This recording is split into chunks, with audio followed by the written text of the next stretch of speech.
First of all, I want to say congrats on the show. I thought it was really something special. I just want to talk a little bit about getting involved. Were you familiar with the film? And, does that make it easier or harder to say yes to this? Was familiar with the film. Yeah, definitely. It was loved Guy's work. His early work had a massive impression on me as a kind of late teen.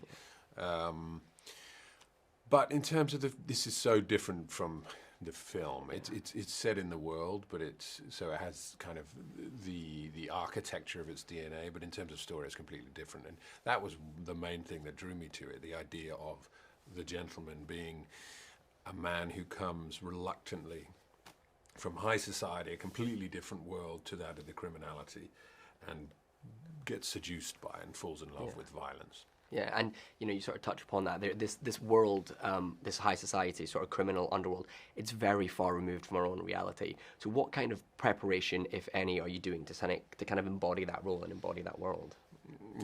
Shanking people, massacring people. It was really research in terms of how, because the idea is that this is a relatively a moral man. He's a soldier. He comes back to his family seat, and he unwittingly skips his brother, who's the older, and inherits the estate. So that was the world I needed to kind of dive into it a little bit, which is fascinating for me because I've never met anyone in that world. I've never had any experience of it. But finding out that there are still, however many, 14 dukes or whatever. The Duke of Beaufort owns the seat that we filmed at. That's his kind of family seat. You Google him, and he's highly eccentric and has, inherited wealth over many, many generations. At one point they owned a huge part of Wales. So historically, that's kind of fascinating. Also, it's fascinating in a world where Britain is, it's not a top dog anymore. It's far from it.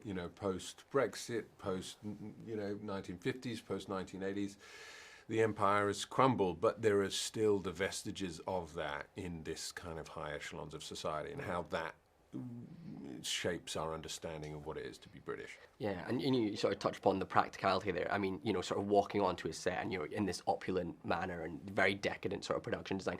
I mean, it must be really surreal, but it must also go a long way in helping you sort of, really ingrain yourself in that world then. Yeah, I mean, what was most helpful in a funny way was having Mr. Lawrence, who's our butler. Yeah. And I think Guy has a butler. But the idea that, Guy said on the first day I got out of the car as a character and I went to get my baggage, and he was like, no, you don't do that. You let the butler do it. And in fact, to do it is an insult to your staff. So learning those kind of, pieces of cultural understanding of the upper class was fascinating. And there is a scene at the end of episode 1 which kind of bleeds into episode 2, and it's Freddie in the series sort of dancing in a chicken suit, which you watch it and it's very comical and very dark. But what was that like being on set? Like, are you able to kind of keep a straight face? Because I mean, it seems like a very silly situation. I mean, you can't ever keep a straight face when Dan's around, because he's constantly throwing out shit in the best possible way. We didn't understand how that scene was going to go down, honestly, because on the page there wasn't as much detail. Yeah. But Guy, he likes to feel the kind of vibe and energy on the set and adapt to it in the time. That's how he does it. And what it became was this kind of very dark kind of chicken snuff movie, and that was hilarious and effective. But you don't exactly know how it's going to unfold in the moment, and some of that is the joy of working with Guy, kind of off the cuff. And you do have a couple of sort of fight sequences in the series.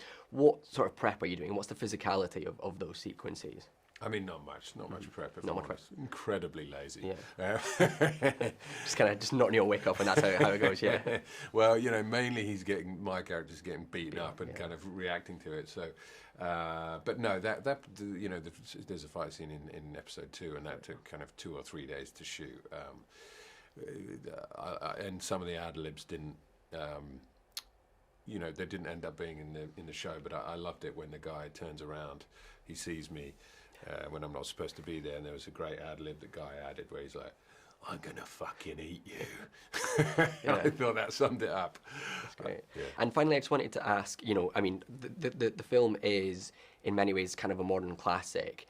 So I guess there's a lot of responsibility on this show, and I guess maybe fans are a bit anxious about the show. What would you tell those fans that are maybe anxious about sort of seeing that sort of film? I think if they like the film, they'll love this. I mean, it's completely different, but it's in the same world. It's have a watch, see what you think.